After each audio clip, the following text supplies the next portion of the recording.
Perfect. Well, thank you everyone for joining. Welcome to McMedHacks 2023. This is the third edition of McMedHacks, and I have made all of my colleague co-hosts. So if people are rolling in, you guys can feel free to let them out of the waiting room and into the meeting.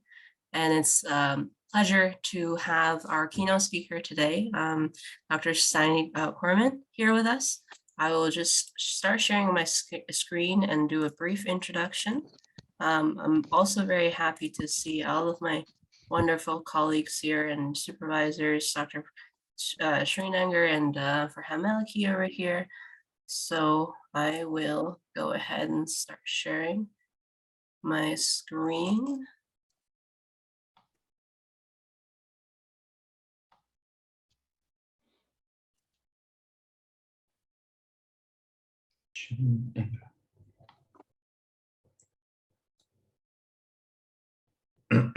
Still loading for you.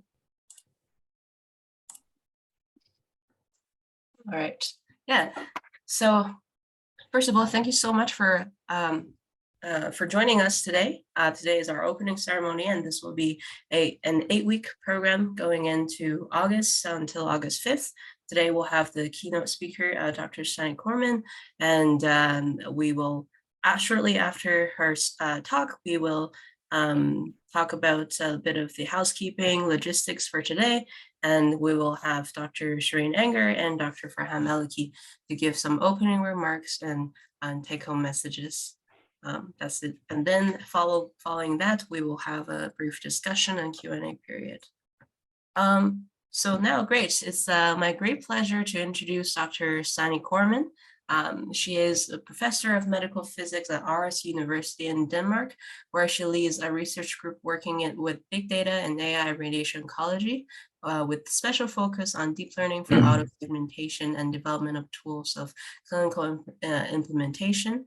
She furthermore also chairs the EASTRO focus group on AI and radiotherapy, as well as the EASTRO Medical Physics Future Working Group on AI and radiation oncology.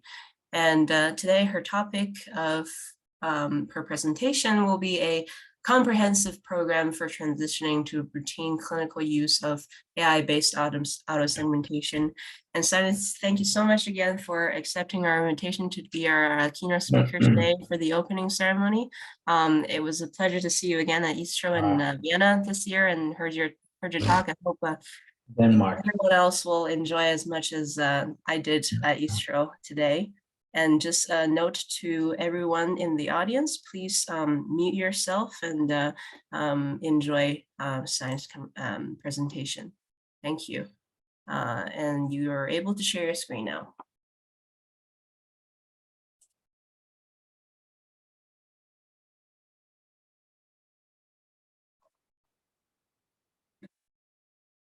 Can you share your screen? I think she's not in a meeting. Oh, okay, great. I think, yeah, great, fantastic. I am here. Sorry very much. I will share my screen now. Yeah, no worries. Okay. I hope you all see my screen. Yeah, absolutely.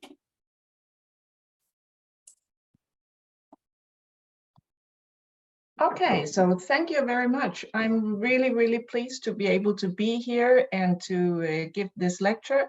I have been enviously noticing this McMedHacks school for the past couple of years and thought it would be great to participate. So I'm very happy you have invited me for this. So what I'm going to talk about, as you can see from the title, is not so much on the development of an AI model itself, as it is on how to get what we're developing into a clinical practice, because that is a whole other game. And we'll get to that. So first of all, the reason why we are here, and I guess most of us are here, is because we believe that AI will contribute considerably to the clinical workflow in radiation therapy in the future. And one can imagine that in a few years, every process of the radiotherapy clinic will be assisted or augmented or taken over, so to say, by AI and automation. Scheduling, image acquisition, segmentation, dose optimization, shared decision-making, quality assurance, smart apps for collection of patient data, patient monitoring, wearables, and response monitoring, just to mention some of the processes that we can see right now will be assisted by AI in the future, if it is not already. I'm going to focus specifically on this part here, the image segmentation. And the reason I'm going to do that is that that seems to be the most mature part of AI in our field at the moment. So, and it is, yeah, we'll get to that. So that is really has been and is continues to be a success story to use different methods within the realm of what we call AI for image segmentation. And if we just look at one of these success stories, what we can see in this GIF here is a patient with head and neck cancer and with the CT image and all of the organs at risk, all of the normal tissue that has been segmented by an AI algorithm. We can see that it's not only the bones and the easy organs such as lungs, it is and the brain, it is eyeballs, it is oral cavity, glands, small structures that are not easily visible, but everything is segmented with a very high performance in these images, even though the images are of a relatively low CT quality, not near diagnostic. So this really is something that is very mature and seems to be just ready for clinical implementation.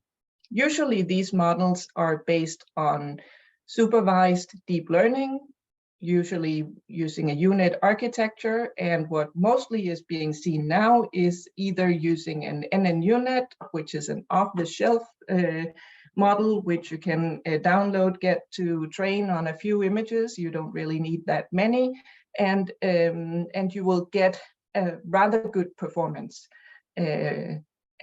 of images that, just seen from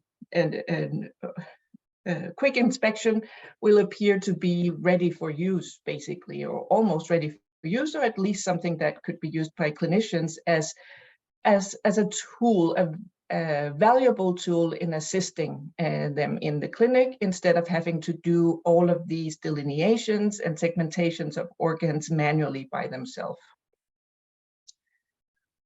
So what we're seeing, there are already also a large number and a growing. I think this table is from November. This is probably already outdated, but several vendors, lots of vendors are giving as part of their products an auto segmentation tool that will work on CT scans for most parts of the body. It may even be available to train on your own data. So the way this will go, and what we usually get from the vendors, what we see when we see publications about this, is that we see the training and validation phase. So we see the training of the UNet on whatever images were available.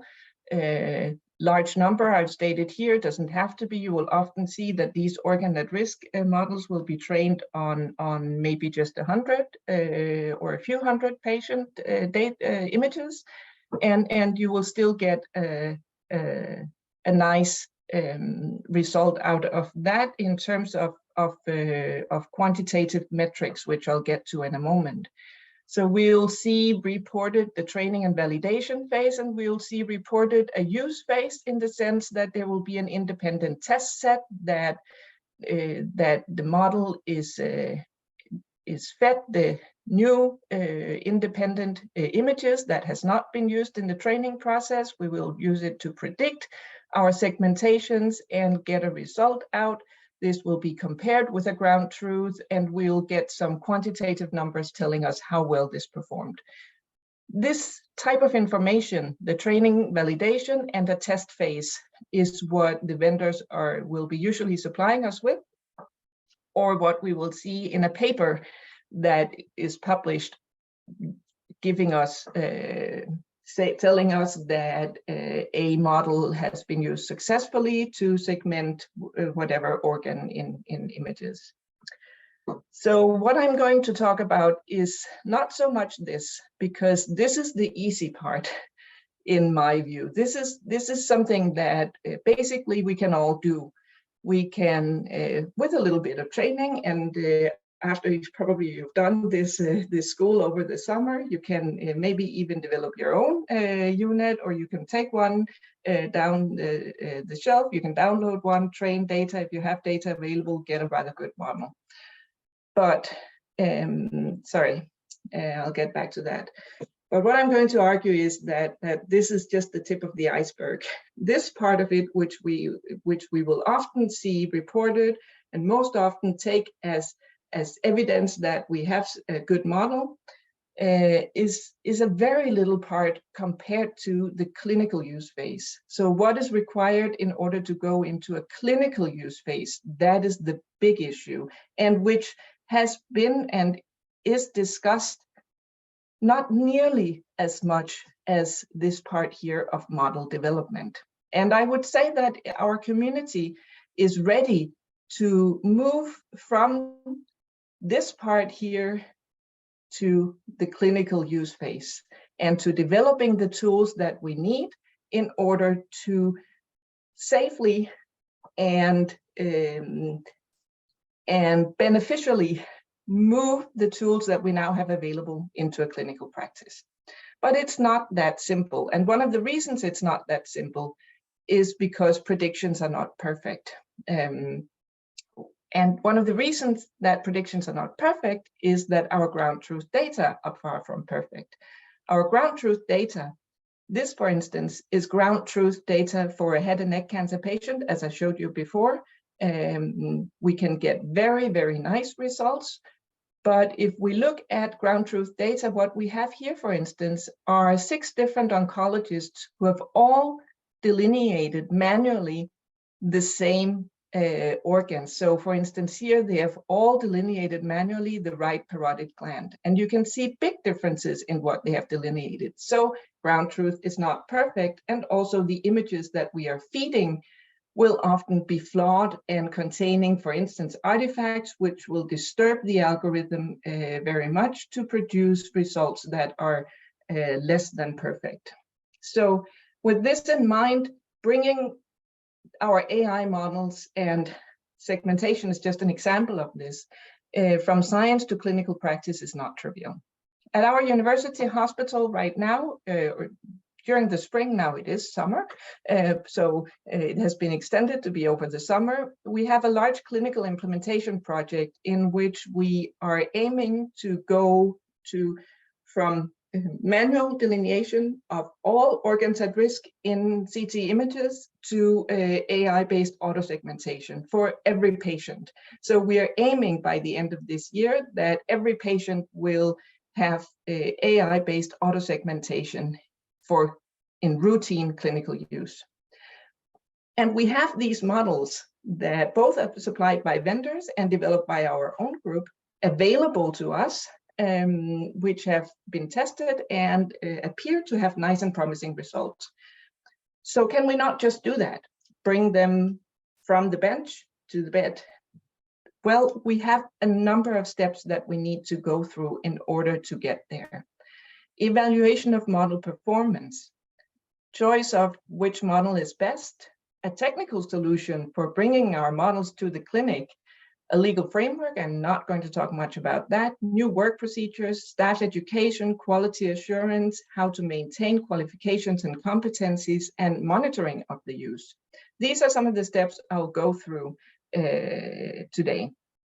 So if we look at evaluation of model performance and choice of a best model for any given application, clinical site or organ at risk, we have our nice model with nice metrics to describe their performance, quantitative metrics, but we're still missing something. For instance, qualitative evaluation. What is it like to use it in the clinic? Do we need to do a pilot phase? What about the stage when we get to clinical rollout? So why is this not just very, very simple plug and play? Well, if we look at this example here, we have here a model for delineation. It's an NNUNet trained on a large number of breast cancer patients for delineation of the heart. This is a rather easy structure to auto-segment. It's a very easy structure to develop a good model for. And if we look at just our quantitative metrics, we will see that we have a very, very high performance. We are close to 1. And if we look at a distribution in a test set, an independent test set, we can see that all patients perform with a high dice similarity coefficient, so a high degree of overlap between our ground truth and our model segmentation. So this should be simple. Why not? Can we not just put this into the clinic? Because we have to look a little bit closer to it. Our quantitative metrics do not give us all of the information. If we look at these two instances that are with a rather high still dice coefficient, one of them, the prediction is the yellow here, looks like this. The blue is the ground truth. They are still rather close, and it might not be a problem if we just look at a quantitative metric to describe this. But what really happens is that this part, which our model failed to delineate, is exactly where we have the location of an important artery, which we wish to avoid when doing our irradiation. So if we had used our model prediction and done our treatment planning according to that, we might have missed being able to spare exactly this part of the heart, which was the most important to spare. So our quantitative metrics did not give us the information that we were looking for. We will have to do, on top of this, a qualitative investigation of our model output. So how can we do that? Well, first of all, we need to know our ground truth very well. So we can, for instance, do inter-observer variation studies so that we know what are we benchmarking our model to. In Denmark and in our clinic, what we are doing is that we are asking a panel of experts to all independently do their best delineation of all organs. Then we gather that, and this characterizes the best ground truth we can get. So if we compare these between each other, for instance, here it's for the bronchi in a thorax patient, we will see that we have a rather nice median of dice coefficient, so of overlap, but we have a wide spread. And the wide spread comes probably from, for instance, them not agreeing on where to stop delineation in the caudal direction on one of the bronchi. So this is our benchmark. How good should our model perform? Then we can compare. Here we have two different AI models, and we compare the predictions of these AI models with ground truth.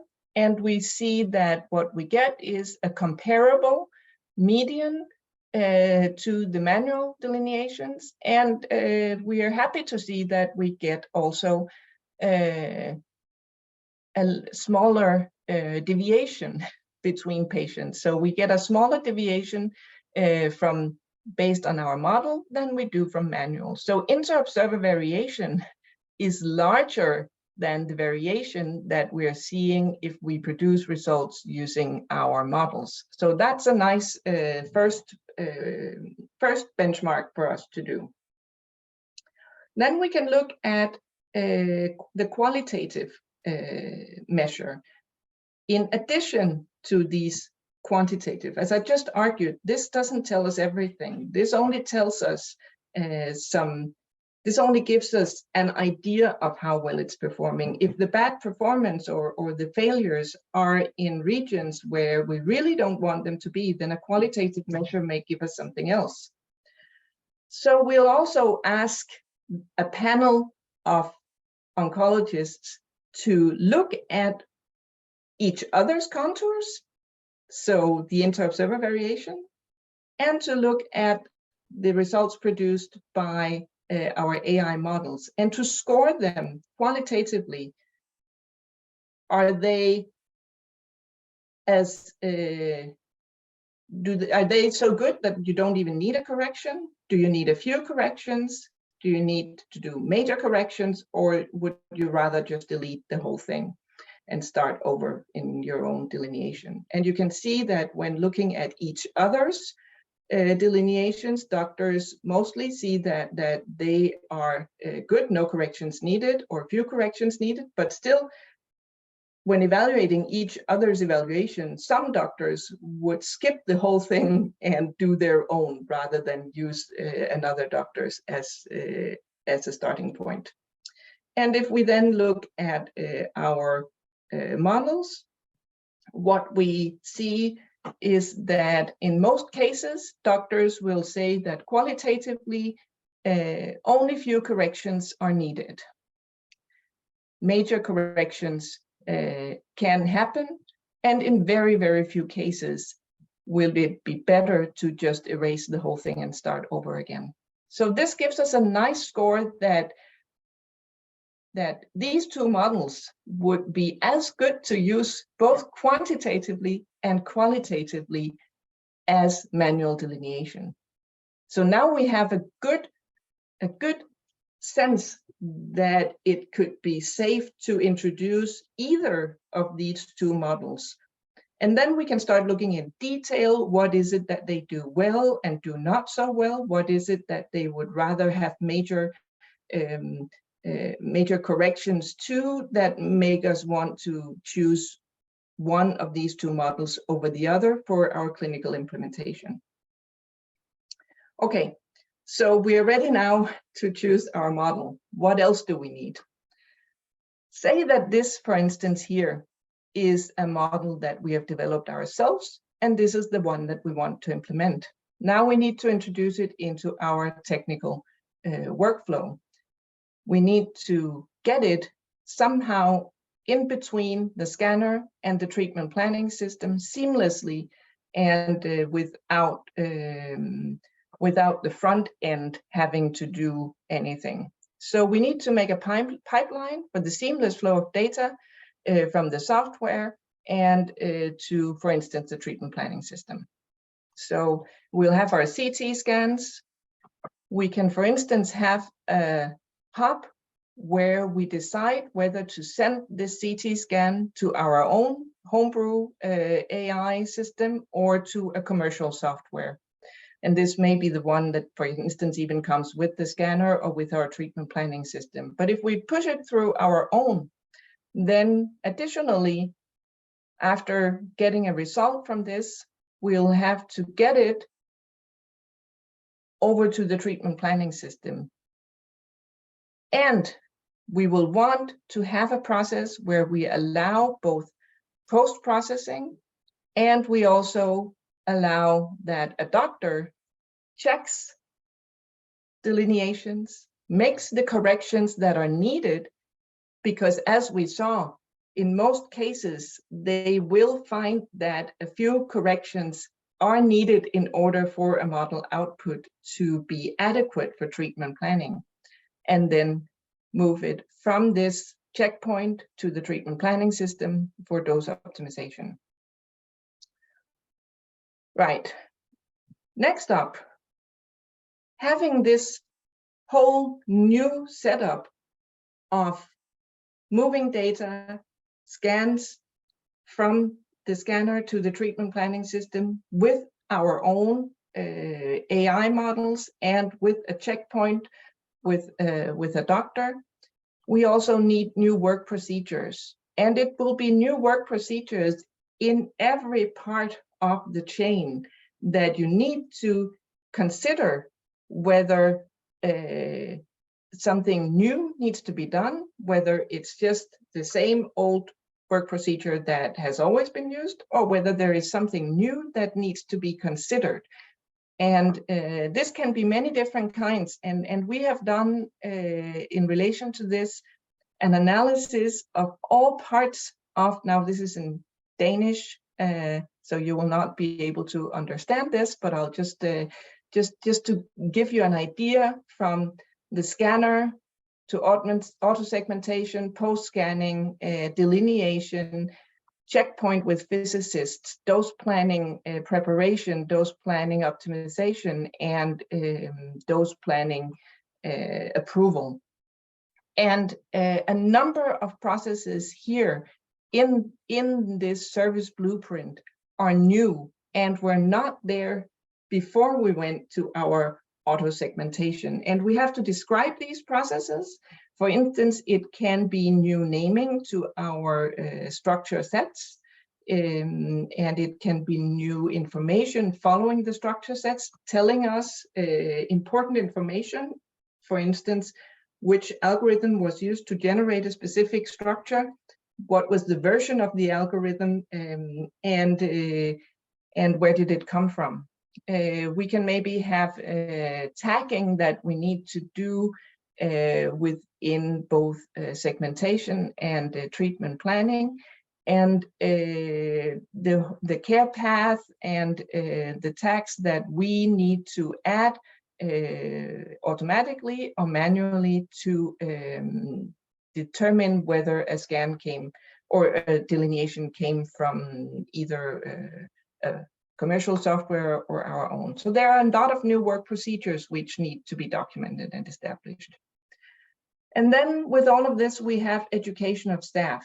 And you may think that, well, the staff that uses this won't really have to do so much. They will receive a structure set and they have to approve that or correct that. That should be simple. But they need to know how to do that. What should they consider when they get the result from an auto-segmentation algorithm? And first of all, what we need to agree on is the algorithm, the model, is trained according to a specific delineation guideline. So we need to be absolutely clear that the doctors know exactly what that guideline is, so that they know what to expect from the model and will not be starting to correct things that are contrary to what they should be correcting. So first of all, everybody needs to be entirely clear on what are we expecting the model to give us. What is the result that we want to see from the model. And then after that, we need to have the attention points. What should we look for? What are the typical failures, for instance, of a model? And one thing we have seen is that, for instance, as I showed you, delineation of the heart, even though we have models that are really, really, really good, occasionally they will fail. And the places where they typically fail is in getting the top of the heart, the most cranial part of the heart, correct. So we will tell the doctors, when you get a result from auto-segmentation model, that for the heart, first check whether the top is correct, because that is an instance that is prone to failure. You could also say check whether this artery here is included or not, and check the part where we know treatment planning is going to be crucial. And this is probably too difficult to see, but this is a head and neck cancer patient. And one thing we know that, again, a place where models will typically deviate is how to segment the parotid gland and how far mediately to draw the parotid gland. And this may be important if there is a tumor close by. It may be crucial whether it's delineated 5 millimeters to one side or not. And if we know typically the model may fail in this because it was trained on data with large inter-observer variations here, then that is a point to look out for. And then the other thing is that you should look out for gross unusual errors. The auto-segmentation models, they don't understand the images. It's kind of counterproductive to call it artificial intelligence because it's not really intelligent the way we consider people to be intelligent. So we can easily see that this part here, for instance, this is liver, it's not bowel. But for some reason, our auto-segmentation model completely failed in seeing this as liver. And if you're not aware that you should look for this, you may not necessarily see it if you run quickly through images, for instance, or if you get used to not seeing these types of unusual errors, or if you trust your AI too much. So we will be asking and training our staff in the attention points they should have for specific organs, specific models, and in how to look for gross and unusual errors. And then the final point is to educate and train staff in thinking about this in a way as what does really need to be corrected. We will be looking for some things that we want to be corrected, but we don't have to correct everything. We don't have to correct everything just because it's not exactly the way we would do it. So if an oncologist sees an AI-generated contour and thinks, oh, I would move this just 0.5 millimeter or 1 millimeter, it's not exactly where I would put it. This may be completely nonsensical to do because it will not change anything in the patient treatment. So we also want to educate staff in looking critically, but not too critically, because there are inter-observer errors. And we know that it will, one clinician observes differently from the other. So, and if you correct everything, then you have not gained. And what we really want to gain more than anything is advantages in workflow and advantages in time. And if you start correcting everything, then you will be spending too much time. And so we have organ-specific guidelines for how to look at our AI for bladder, and again in Danish, check the top and the bottom. For men, check border to prostate. Be aware of catheters, look for gross errors if they are catheters, and so on. So we have made these attention points, and apart from these attention points, be very critical in what you correct. Then we're getting to maintaining qualifications and teaching new staff how to enter into a clinic where everything is AI-based, and you don't necessarily learn how to delineate on your own. So we have made a training program which for new staff that enters the clinic, and which regular staff should be going through every now and then to maintain competencies. Because if you don't know how to delineate, it will be difficult to know how to correct an output from an auto-segmentation model. So we have made a library of expert delineated cases where you can compare, do your own manual delineation, compare with the expert, and compare with an AI model, and see where does your delineation deviate from the expert, where does it deviate from the AI, and where does the AI deviate from the expert. So going through cases, a case library of both complex cases and simple cases, occasionally serves as a training and education plan. And then finally, the last point I will touch on is monitoring of clinical use. And we are not there yet because we are just entering the phase of getting these models into routine clinical use. But what we intend to do is to have continuous monitoring of how this AI is used so that we will store all auto-segmentation results as well as all final corrected delineations, so we can monitor how do clinicians change the model predictions. We can monitor whether there will be any drift over time, whether we change behavior in how we correct over time, if there are any systematic corrections that are always being done, and if there are so, maybe we should retrain our model with new and corrected data, so that we both check ourselves and check our models on a continuous basis. This is, we have implemented the framework for doing this, and I'm really, really excited to see a year from now, what will our data reveal on how we use these models and whether it changes our behavior or whether we can use that to improve our models to get the last few points of them where they are, for instance, the top of the heart, where they tend to rather often be a little bit off, whether we can correct that if we have a continuous storing of corrected data.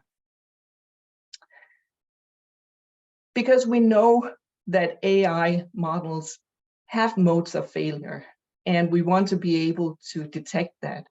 And where we typically see these are in if we have a too small sample size, so that there are parts of a population that we don't see. And that might have been the case. We have trained our models on some patients, but we have not trained on the whole population. So it could be that including more data over time will change model. There can be a bias in models, and it could be that if models are trained on data from only one center or primarily delineated by one set of clinicians, over time, this would change because, and with a larger population of clinicians, we could get rid of any inherent bias. New populations may arise. For instance, if one thing we have seen for head and neck cancer patients is that in the last 10 to 15 years, the population has changed due to HPV virus. So that could mean that if we're training on an old data set, that it does not apply to younger patients with HPV. And then emergence of new trends can happen. So all of these things we want to have an awareness of and try to be able to detect if we are falling into any of these categories of maybe just not failure, but of deviations or drifts in our data. And just I would like to just point one last thing to what we have coming in the future, how we aim to improve our performance even more. Larger data amount and better data curation cannot resolve everything, and we will never have enough clinical data to cover all patients and all variations, and we cannot keep producing updated, curated data sets. So how can we improve performance even more than what we are seeing now? And what we are working on is to include additional clinical information to augment the process in several ways, by including clinicians in an interactive process with retraining of models on the fly, by including uncertainties in training and in explanatory information to clinicians, and by including information from other sources, such as the patient journal, or it could be endoscopy videos or other information, biomarkers, and so on. If we I just want to give just one small example. Oh, this is an old slide. It says to submit it. This is actually published now, where we ask clinicians to give us just a little bit of information on where to place the upper and lower boundaries of organs at risk, where we know that this is difficult for the model to reproduce. This could also have been for the heart. So we ask for just a little bit of user input before we do our training.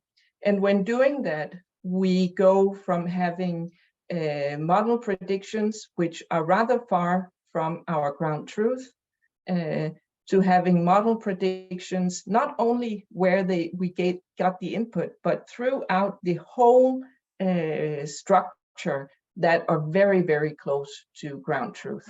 So just a little bit of input information from a clinician used during inference can enhance output in those small places where, or in those attention points where there can be typical deviations in models. This can also work for tumors.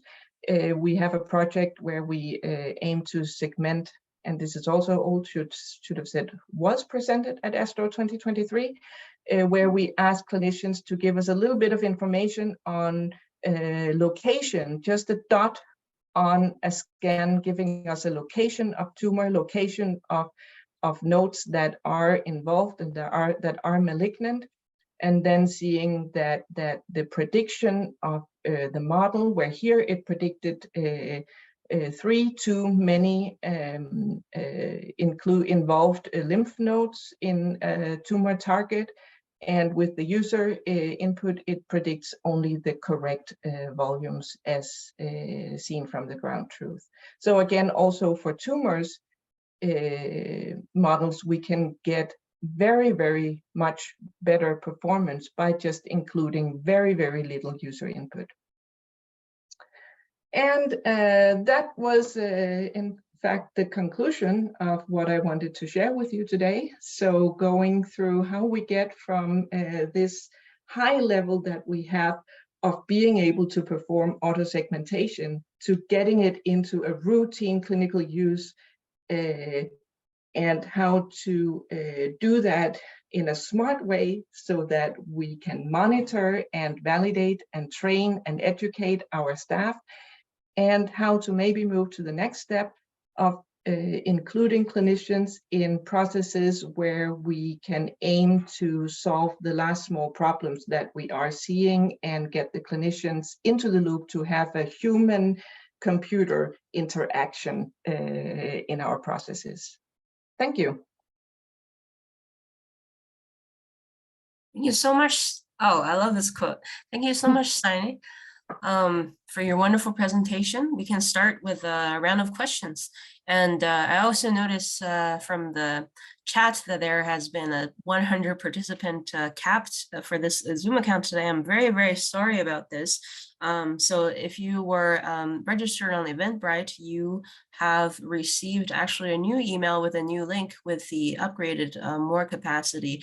So after this round of question, we will migrate to that new Zoom link, if that is okay with everyone, and Dr. Korreman can go have dinner with her guests. So we'll before she has to go eat, let's go ask her some questions. I see Dr. Enger, you have unmuted. Maybe you have some questions. I have many questions, but since we have such a big audience today, I'll let the participants to ask first. I don't want to take screen time from them. So please go ahead. And I can see that I took way much more time than I had anticipated. Oh, I'm but sorry this was about amazing. That. No, that is very good. We are so happy the time that you've given us, despite of your having guests and being a Saturday. And we are very happy also because you are one of the few presenters who actually is trying to implement the models into the clinic. Most of us work, with models for research we publish, but the path to the clinic is still far away. So we are very happy. Yeah. For this. So please go ahead, the audience, and if not, I'll start with one, and then maybe that will okay. We don't have many more conversations from other people, and maybe our team can moderate the chat as well to see if anyone has questions. Yeah, as Dr. Enger said, I'm also really impressed by the scale of implementation and the effort and collaboration you guys are having over there in your hospital networks, especially, you know, one of the example problems in terms of availability, and so you actually are able to get a round of clinicians sit together and to do rounds of evaluations and getting everyone on board. I think that's an amazing effort, and being able to pull it off is it's quite amazing. I was just wondering how did you actually get everyone on board to do this? That's a really good question, and it was one of the things that we were very hesitant about, and we were not sure how everybody would take it. But what we did was that we, at a very early phase, we called everybody to brainstorming meetings and to meetings just so we started the whole project before even starting to go into the clinic with everything, to have every Friday at lunch, we are discussing the project, and everybody who wants to join can join. And we are asking everybody to give us their honest opinions and how they can help us to get to this, because everybody can kind of see, yeah, if it's good, we might like it. And what most of the clinicians would maybe be hesitant to trust is, yeah, but is it really good enough? And then what we could say is, yeah, we don't know that, but you are the resource and the competence who needs to help us get to the point where it will be good enough. And that sort of feedback process and involvement of everybody in and not claiming that it necessarily is better, and that we will only introduce it if it actually does help. And as long as if we see something that where it really does not help, then we will wait until you can give us, then please start delineating cases that where we can get a better model so that it will help. And it's a difficult question, but I mean, one thing that for sure helped a lot was to have management on board, and management saying, yes, everybody can use some resources on this implementation project. I see there's a question here in the chat on There's cases many actually. Yeah, there are many. So the first one I can see here is cases with significant deviations of physiological anatomy. No, it does not necessarily perform well in these anatomies. And that is very dependent from patient to patient. But what we are seeing is, as we go along and we see types of cases where it does not perform well, for instance, for lung, if there's atelectasis. Atelectasis can be very hard because it's there for some patients, not for others. Do we want to include it in lung delineation or not? And we don't have good data to help us make a model yet for that. So that is where we tell the doctors upfront that if you have a patient with atelectasis, please check lung segmentation. And if you are not satisfied with it, you need to correct that. Out of distribution, a model will never be able to perform well on an out of distribution case. And we can never make models that have every out of distribution variation included. So there will always be physiologies or anatomies where it does not perform well. The thing is to then be aware of that and say, well, that's a failure, then we have to do it independently, or even with that, with the infrastructure we now have, maybe we could start having a model that is for patients with atelectasis, for instance, and start training a model as soon as we get data on that. Then there's a question, extracting uncertainty directly to flag in cases in which auto-segmentation is not that good. Yeah, that's a great idea. And we have just submitted a manuscript on that. So yeah, we are working on that. That is a really good idea. What is a difficult thing here can be to figure which uncertainty metric is the one that corresponds well with deviations in model predictions, because you can generate many metrics of uncertainty for a segmentation, and not all of them correspond or correlate well with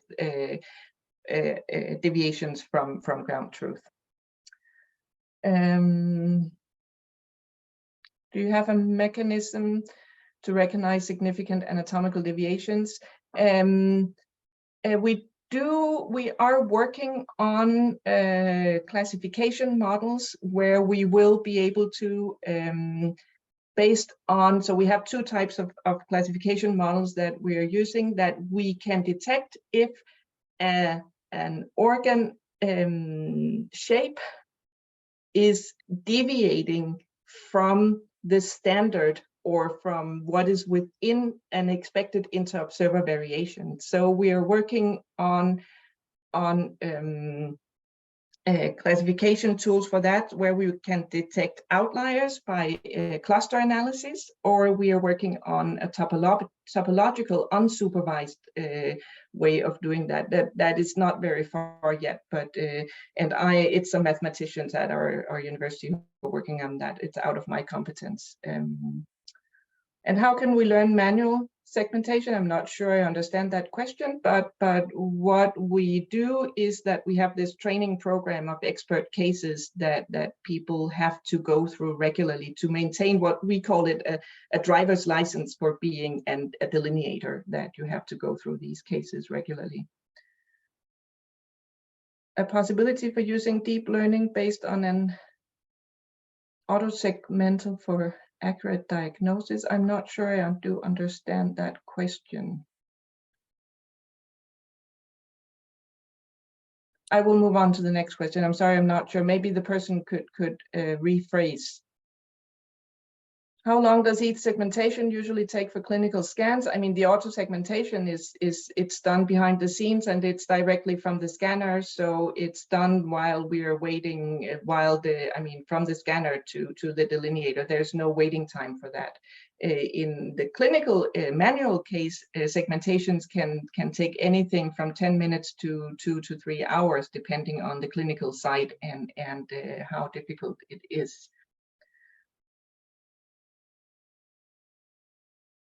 And there's to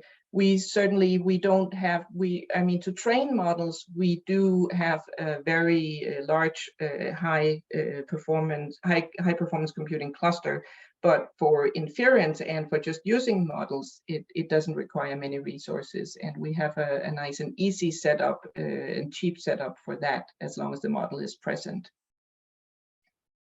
And how many patients are used to train auto-segmentation models, then again depends on the case and how good our quality of delineations are. In very highly curated data sets with very strict guidelines and very strict adherence, and maybe only one clinician having delineated, we may need as little as 100 patients. But for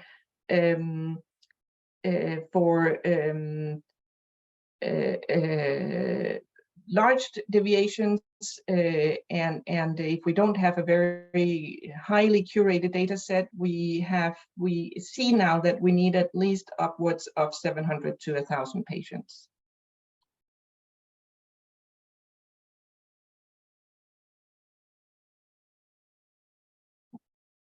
A recognition system to be used before segmentation. Yeah, that's a possibility, to use a sort of a detection stage, have a detection stage and then a segmentation stage. And we have been looking at that as well. But we don't have any results on that yet. Did I miss anything? Can you use, yeah, okay, yeah, you answered that one. I think it's Shireen's turn now. So I'm a bit curious, most of the models one develops, if you develop yourself, your in-house models, you know exactly what you've done, the training and so on. But when you have vendor providing a software toolkit that is totally a black box, how do you convince the clinicians to use this black box? And also have to communicate this to the patients when you don't know really what's in this black box. So this is a clinical implementation project, and we are not really communicating this to the patients, because we are not communicating to the patients that delineations were done manually before. So it's not really something I see as a very important step to communicate to patients that now clinicians have AI assistants. If it's a research project, then yes, of course, you need to inform patients. On training, Do you think in the future, though, when more and more of the steps will be automated with AI, eventually we need to communicate to the patients, I think. Yeah, maybe, but it's kind of an unfair communication because the patients are not aware how large inter-observer variations were before going to AI. So it's kind of, you have to convince that there's practically no way this isn't better than manual delineation because the variations of that are so much larger. But with the scare and the hype that there is at the moment on artificial intelligence, I think that one of the steps is to not call it artificial intelligence, because it really isn't, and it's nothing like the large language models that we are seeing that is being now sort of large language models. That type of artificial intelligence has sort of taken over the term artificial intelligence, and maybe we should stop using it for this type of thing that we're doing and call it something else. It's modeling, it's statistical modeling. Yes, thank you. All right. Do we have more questions? Oh, I see we do have more question from Francisco. If the model is retrained with more data, does this change the legal approval of such medical device? I think you specifically skipped on the legal part. Yeah, I did, because it's very different from country to country. In the EU, we have the EU MDR regulations, which are very, very strict, which allow us to use in-house software under certain circumstances. And we have it was quite unfair to our project to give it no attention at all in this talk, because we have spent at least as much time on that part as we have on everything else together. But we have a framework within the MDR where we can use our own software, and we don't need a new medical device approval for retraining. But what we do need is documentation and a quality management system and a specific quality management procedure that we follow every time, and then we need versioning and to know which version we have been using. Right. Yeah, thank you very much. We do have, I promise this will be one last question. It's too good of a talk. If the ground truth for training is manual segmentation, is there any possibility for AI to have improved sensitivity of detecting pathologies, or is the only one advantage the speed? This is from Caitlin. Yeah, great question again. All the questions are really good. Well, if the ground truth is that, and this is almost more a detection question, right, more than a segmentation question, but it goes to both. If the ground truth, what it doesn't contain, we're not training on, and it will not give us when using the model. So it will not detect new types on, if we're using, as long as we're using supervised learning, it will not give us any new results compared to what we have trained it to do. So there might be patient-specific cases where a doctor fails to recognize something as a malignant nodule, for instance, but that the AI recognizes. And in that sense, you can say, yes, for the specific patient, that could be the case, but on the population level, no, as long as we're using supervised learning. But with new unsupervised, I'm very excited about the whole way that the large language models are being used in the decoder only and in context learning, and applying that to our field and what we can gain from that. I'm really excited about that. And I really hope our community will start looking in that direction. But I think it's going to be very hard, but it could be interesting. What makes you think it's very hard to look into that direction? Because one of the things we have to do, I think, if we want to do prompt tuning, then we have to consider what are the prompts we're giving. The prompts will have to be of very many different types of information, from patient journals. It could be text, it could be images, it could be videos, it can be wearable technology outputs and so on, and integrating many different types of input I think is difficult, and when it's unsupervised, knowing what we're aiming for and the really interpreting results will be challenging to us. Right.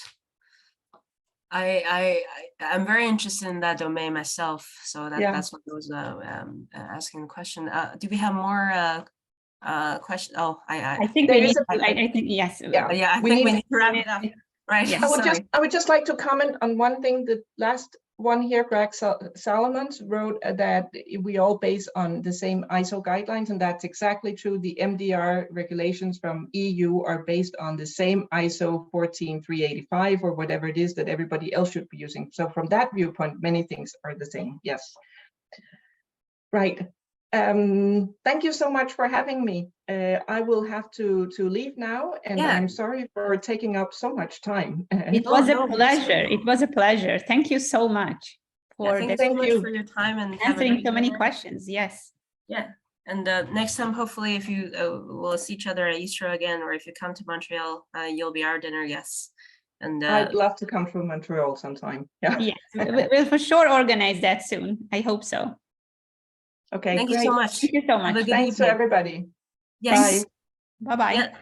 Bye-bye. So for the rest of the opening ceremony, our wonderful Amin, Herschel, and Miriam have created a new Zoom link for us to enter, so that the rest of them can join as well. Do you guys think we should migrate to the new link, or should we stay here? Yeah, it's difficult. I think it's better to just stay here, and then I think we can, if transition shouldn't be that difficult. It's just a link. Yeah, we log out, share the link with everyone here, log out and log in. Just allow everyone to join. Well, yes, let's do that. I leave it to Where you. is the new? The new link has been sent, and I'll send it in the chat again. So everyone in the current chat, please, I will stay here for just 2 more minutes, and then or 1 more minute, and go join that link right now, and then I will close this meeting. Yeah, please save the link on your PC before logging out. If you have registered on Eventbrite already, we will be able to. You will have received this link as well, and we'll make the rest of the opening ceremony concise, and it'll be just 30 more minutes, and then it's all recorded, so we'll put it up there and link it together.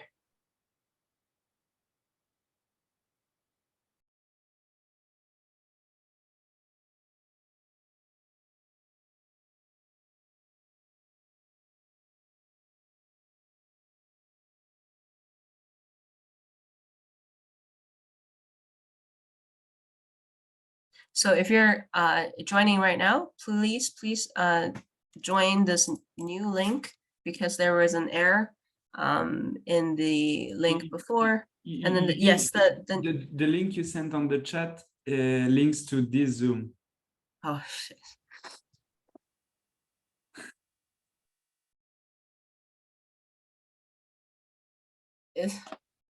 Well, this is the link that Herschel has sent to the Can we just not change the link? Because the people who were not able to get in are not gonna try again. Yeah, I think it's better to just let's just start now. It is it's 11:30 for everybody, and then those who missed it can watch unfortunately watch the recordings until next time. We'll absolutely. You should just stay. Yes. Yeah. Awesome. Well, sorry about the confusion, everyone. Again, I hope that this will not happen again for the rest of the program, and thank you very much for staying with us for today's opening ceremony. So I will just begin already to go ahead and go into a bit of the logistics of our program and introduce everyone. And after this, Dr. Enger will start speaking, and following that, we'll have Dr. Maliki. So it's still loading. Great, so we finished. Yeah, so just briefly, if you're new to the 2023 program, we started this 2 years ago. The inspiration was to create a summer program for 8 weeks that can teach clinician and academic researchers on medical image analysis. This year, we're adding the text in as well, and marrying this with deep learning in the radiation oncology context. And if you're new here this year, just like the last 2 years, we will have live sessions, live seminar sessions on the Saturday at 10:30 a.m. Eastern Daylight Time, just like today. We will have presenters just like Dr. Korreman from today, leaders from academia, industry, and regulatory agencies, and also the hands-on coding sessions for the workshop at 10:30 a.m. Eastern Daylight Time as well, where our instructors will go through Google Colab demonstration. We will have offline, as you can see from previous emails as well, this platform that's been introduced this year called Gumroad. At the online learning module, they're online learning modules to learn at your own pace. So you must have received an email to create an account on this platform, where it will lead you to this place where you can see all of the recordings from the online modules, and today's session and every session will be recorded and uploaded to our YouTube channel and put it up there as well. Hossein, please, you can go ahead and explain as well. Yeah, so this Gumroad platform will get updated, obviously, as we have recordings. I'll put the recordings here. I just want to make sure that I just want to note that a few people have donated to us on Gumroad. Please don't. Thank you so much. It's about $100 of donations so far on the Gumroad, but the major source of payment would be the Eventbrite page. So don't I know there is a button where you have to put to make payments, but just put $0 there. It's a donation, optional donation button. So just put $0 there, and we have not even added our bank account information for these money to be deposited here. So yeah, so you see it says a name, a fair price. Just put a $0 there. You just put I want this, and then you'll have this account. So Yeah. How you register for the program was through the Google form that led you to an Eventbrite page. And if it's for free for all of the students and people from low and middle income countries, and for working professionals, it's $350. But for you to go to the Gumroad and create an account, you can just click I want this and put $0 there, because you have, if you're a working professional, you have paid already. Okay, so we can go back here. So to the workshop, it's at 10:30 a.m. on Saturdays. So which means tomorrow we'll have another session on the introduction to classical machine learning. And similar to before, every year we have mentor tutorials, and the date and time will be set up depending on the mentor's schedule. And these information will be communicated to you as well. An offline help, we will try to have breakout rooms in our Zoom session on seminars as well in the future. And for Gumroad, Hossein has explained. So this is what's new to this year. I'm very excited to showcase this from everyone's hard work. So online modules, you're expected to look over the materials that we have uploaded on Gumroad during the week before the live sessions on the weekend. And then the live sessions, we aim to consolidate knowledge and engage with others on the Saturday with the seminar, and on the Sunday with the hands-on coding session. And this year particularly, we broke our whole 8-week program into phase 1 and phase 2, where phase 1 we will introduce the fundamentals and deep learning applications in medical image analysis. So the imaging is more of a focus in the phase 1 or the first 4 weeks. And in phase 2, from week 5 to 8, we'll introduce more of the best practices and state-of-the-art SOTA, in short, methodologies in medical artificial intelligence.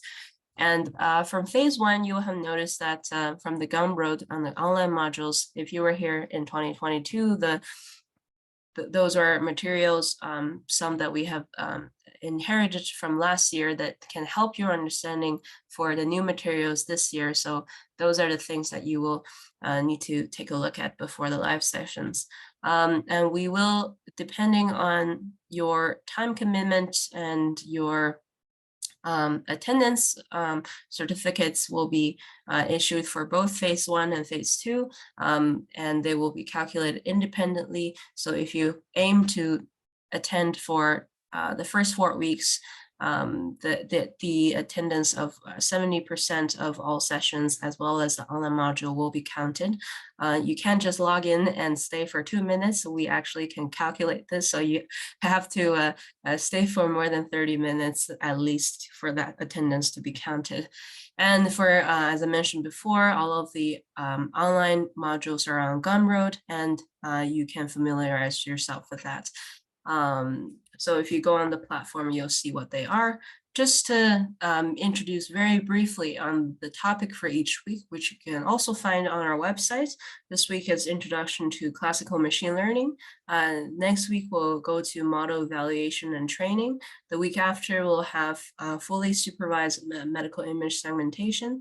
And week 4, we'll go to transfer learning in medical imaging. So this completes the phase 1. And starting from phase 2, we'll introduce some of the new hotter topics in the medical AI domain, such as self-supervision and natural language processing, transformers, and lastly, we'll close with model generalizability, as well as the closing ceremony. Someone has messaged that there is a link on Gumroad. What should I do? I don't know what. So Ahmed, if you would like to email us your question, we can help you with that. And in the conclusion email today, we'll include the link for creating an account on Gumroad again. So if you don't have that account, you can go ahead and make one. Oh, whoa, as you can see, I have forgot to change this to 2023, but the statistics are indeed new. So you can see that we have, again, populated a wider range of numbers of countries. This year, over 50 countries of participants are joining us. We're really excited to have you. Even though today's max capacity is 100, we have more than 500 registrations, and this Zoom problem will be fixed as soon as possible. And tomorrow we'll have all of us here together. And in terms of level of education, we have everything from high school students to PhD students, and a wide range of field of studies again. And in particularly, I particularly also want to highlight that the majority of our participants are still students in training, whether they're undergrads, graduate students, and people from low middle income countries. So you guys are here for free for this summer program. And then we also collected some statistics of which institutions everyone's from. So this year we have an impressive number of 73 institutions from around the world. And we also, for fun, asked what's the language that you spoke at home, and we have about 42 countries. This year we're in collaboration with the Spark Academy training program, where a few of us on the leadership team actually traveled to different African countries, such as Kenya, Rwanda, and Tanzania and South Africa, to meet some of you there and do a hackathon. So that's why we have some of the Swahili speakers here. And so here I just would like to introduce our team again and to express my great gratitude for everyone. So here's my supervisor, Dr. Shireen Enger, and Dr. Farham Alki, who's also my co-supervisor. So are for Hussein and Sebastian, they're on the steering committee. So, and then Dr. Miriam Dutra is our executive administrator. And furthermore, we have more students from our group that are in the AI subsection. So first we have Alana, who is the publicity and digital chair, who has been sharing her time to post the social media posts, and Juan Duran, who will be a program chair, and he is currently an MSc student in computer science at Mila in Quebec, and Dr. Parsa Bargarzadeh, who's on a steering committee and also program chair, a postdoctoral fellow at our lab. So is Dr. Laya Refi, and she's also a postdoctoral fellow at McGill on the steering committee, also program chair. Herschel, she's our admin who has worked effortlessly to send everyone the participant emails. And then last but not the least, we have Maud, who is sponsorship shares and helped us getting sponsorships from various institutions. And here we have our general chairs of this year. So I just also want to, here's myself, but I also want to acknowledge Luca Weishaupt, who founded this program together with me, and he has moved on to his PhD program and doing amazing.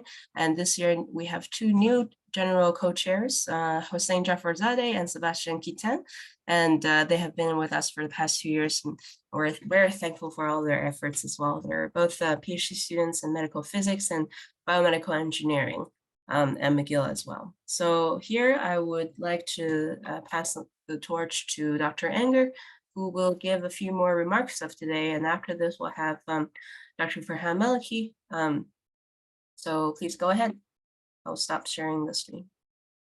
Yes, Eugene, I think it's better if Farhad goes because the clock is getting soon to 12 and I really need to go sharp at 12 today. So Farhad can go and I will do talk next week instead. Next. Okay. Saturday. No worries. That's okay. Yes. Thank you. Okay, perfect. So let me see if I can share my screen. Okay.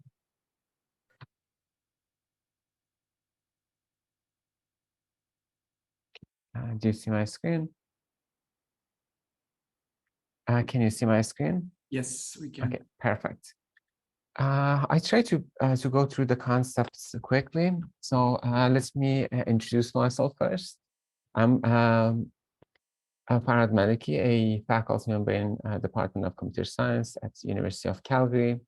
Also, I'm affiliated with Department of Diagnostic Radiology at McGill, as well as Department of Radiology at University of Florida. My main work is on AI and, of course, medical AI. As you, perhaps everyone in this meeting knows, we are stepping into the AI era. And AI is reshaping the world. Everything that we do, everything that we see, everything that we read, to some extent has been affected by AI.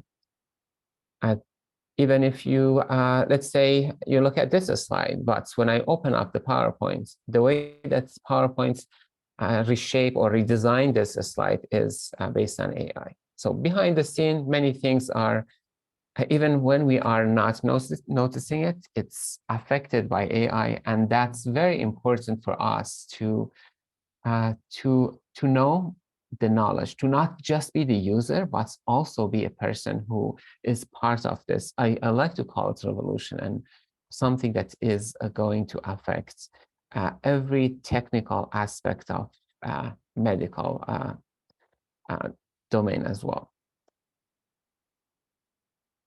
I talked about medical domain. Of course, this is one of the main areas that I'm working. However, everything that we go through this program is actually applicable to any other area that you want. If you work, for example, if you are an engineer, the knowledge that you learn, the techniques that we cover is easily translatable to your domain. And it's not, AI is not just about medical, engineering, and science. It's really, if you want to get something done that requires more complex information, more complex processing, something that cannot be easily modeled using a mathematical system, you have access to the data to learn it from example. This means AI could be a tool and help you to actually accomplish what you have in mind. So AI brings a lot of power. So one thing, perhaps you have heard a lot about dangers of AI and if perhaps robots will take over the world one day. But to me, the most dangerous things about AI is to have this power just centralized or really just focused in a few corners of the world, and the knowledge of AI and access to AI, not just using it, but also developing it, is not distributed across the world. And one of the nice things about this program is actually providing AI education for anyone with access to internet. So we are in a daily basis use AI, but being just a AI user, it's not, of course, it's a step forward. It gives us a lot of productivity and augment our skills and capability. But I believe perhaps for anyone in this call, you could be participating effectively and actively in developing, evaluating, and progress of AI. This AI. Brad, is your slide moving? Yes, it should. It's not moving on my screen, actually. Okay, is this the same for everyone? We can only see the stepping into the AI era slide. Okay, so let me share again.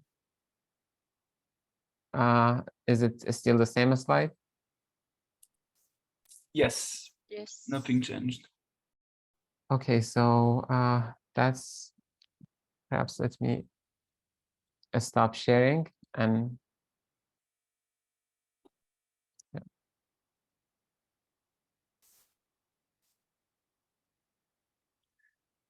okay.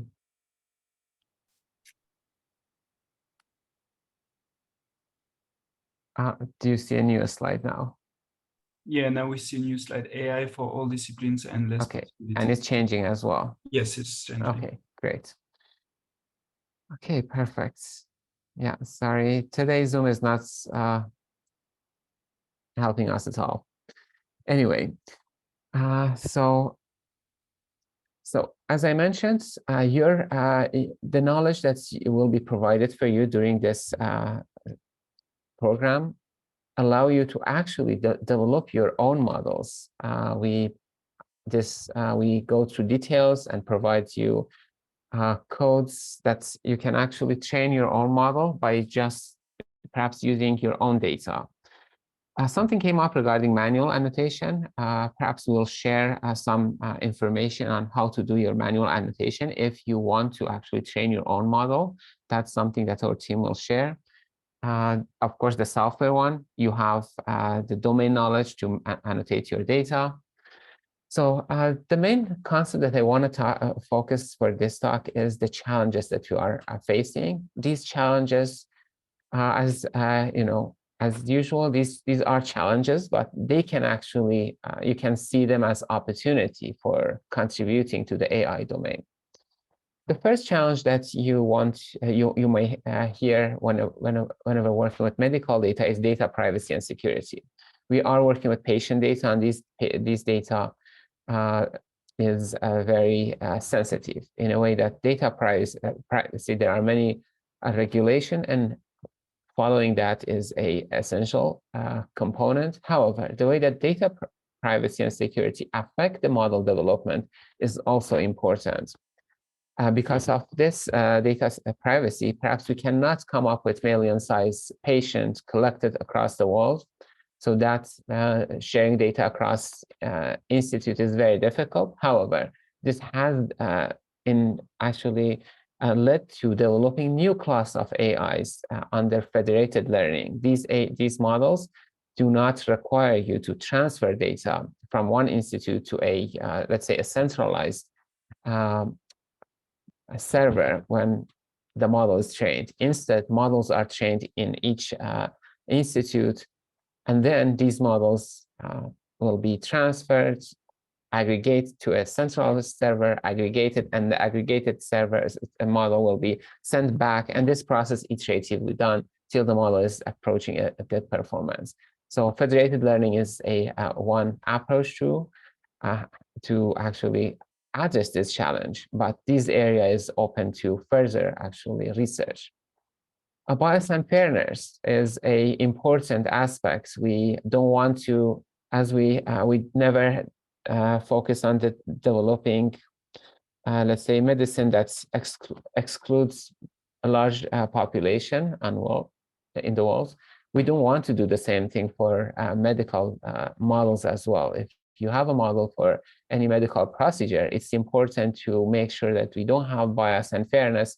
And bias and fairness is obviously a challenge we have. If we solely rely on data, this means that our data and the distribution of data will be really biased towards in favor of some population and against some others. And fairness also is something very important to consider when developing these models. One big component for developing AI and bringing them actually to clinical setting is being able to explain the models.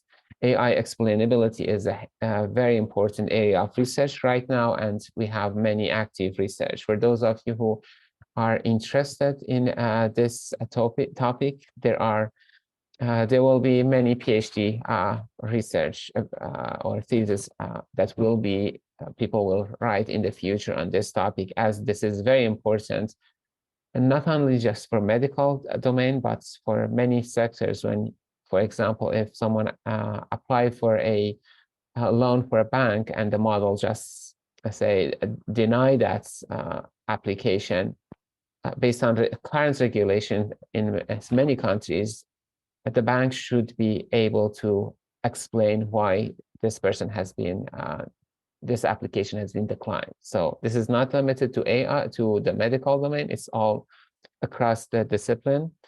A model complexity also and resource usage are two components. Right now, perhaps you have heard about the amount of power or resources large language models like ChatGPT are using. And these, if we are going to actually expand use of AI to all discipline, all applications, this is not something that we can continue and scale for the whole planet.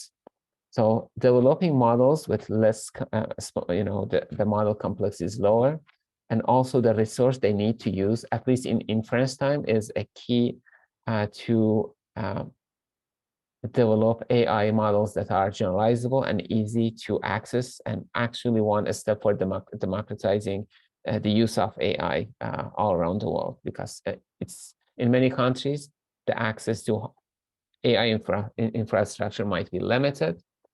Quality and availability of data, as well as regulatory challenges, are two interrelated concepts.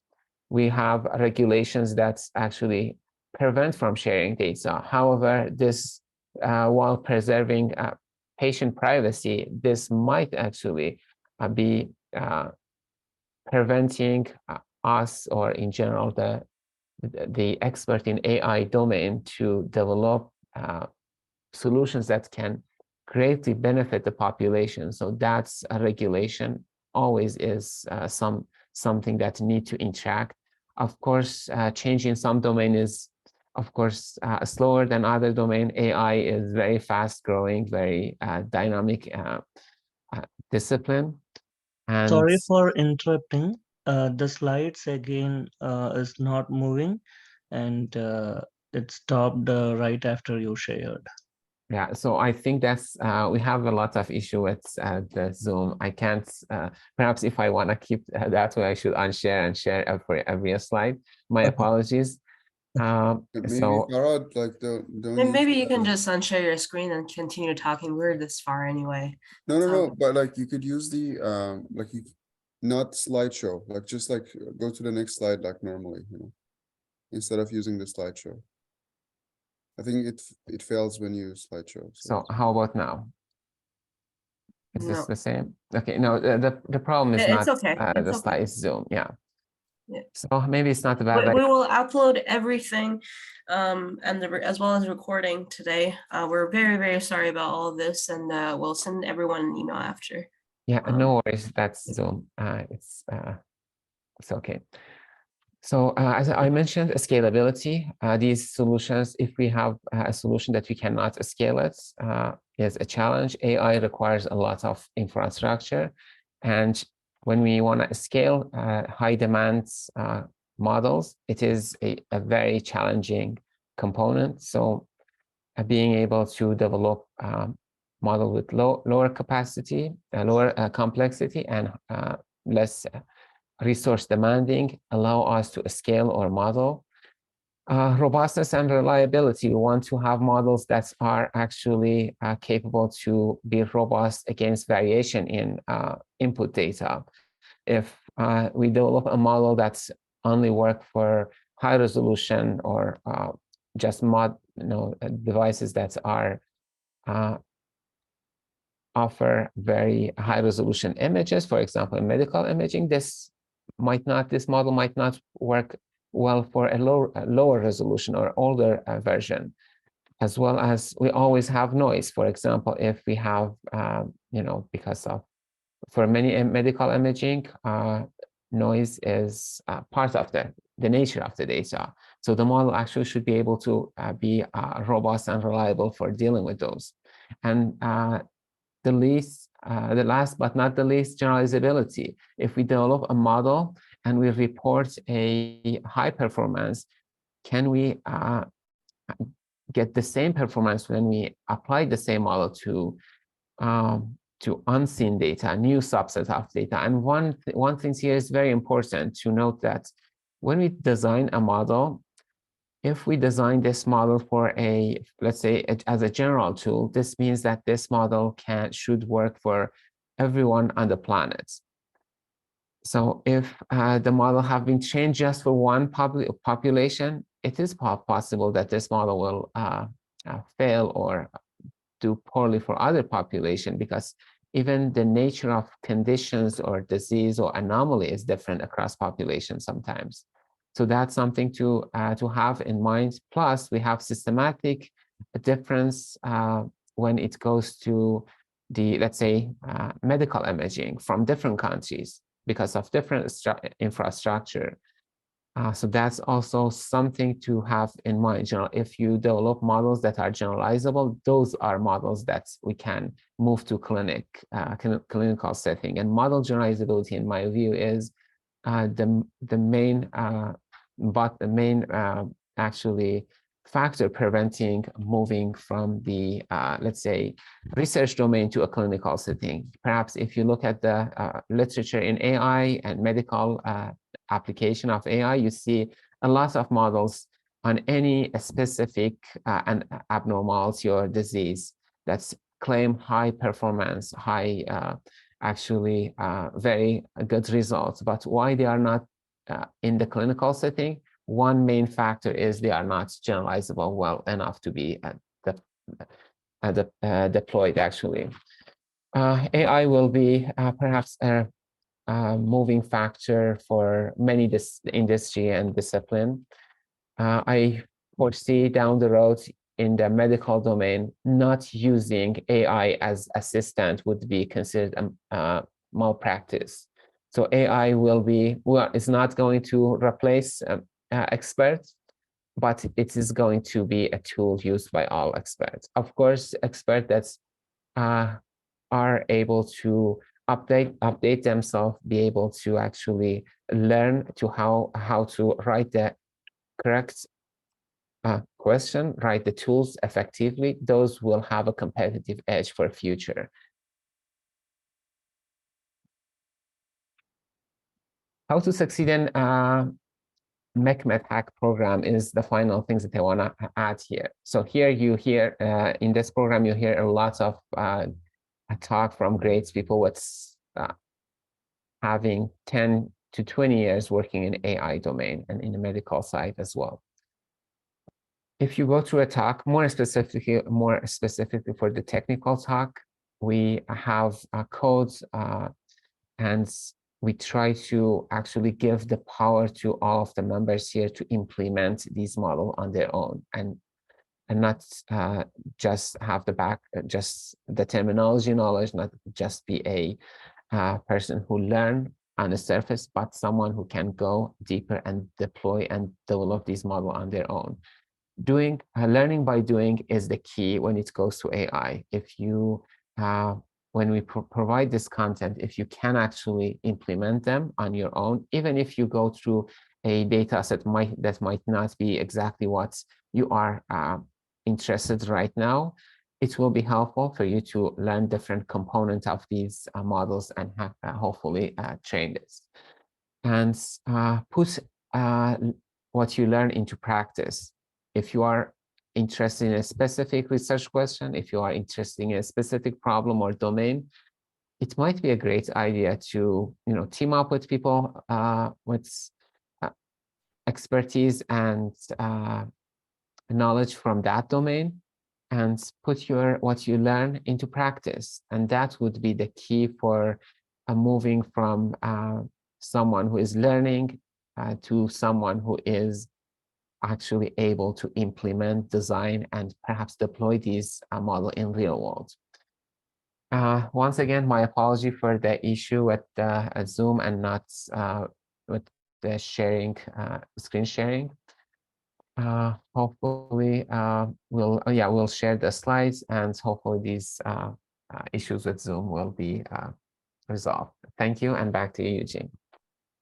Thank you so much, Dr. Maliki, for the wonderful talk. And again, like Farhad was saying, that everything will be recorded and sent to everyone, and we'll make the Discord channel link available to everyone as well. We will share the new correct link next time, which is tomorrow morning, with everyone who are coming to the workshop session. So there should be no issue then. So this concludes our opening ceremony of McMedHacks 2023, the 3rd edition. Thank you so much for your attendance and for staying with us for the past hour, regardless of the technical issues. Hope to see you again very soon tomorrow. Oh, Sebastian had raised his hand. Go ahead. Yeah, I just wanted to remind everyone that there is a workshop tomorrow. That's all. Yes, yeah. There is. Same time. It's always the same time. All the sessions are at 10:30 a.m.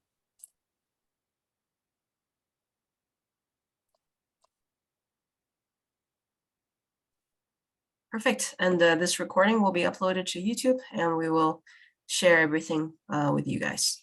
Thank you. So we'll close the meeting now. Have a good day. Bye-bye.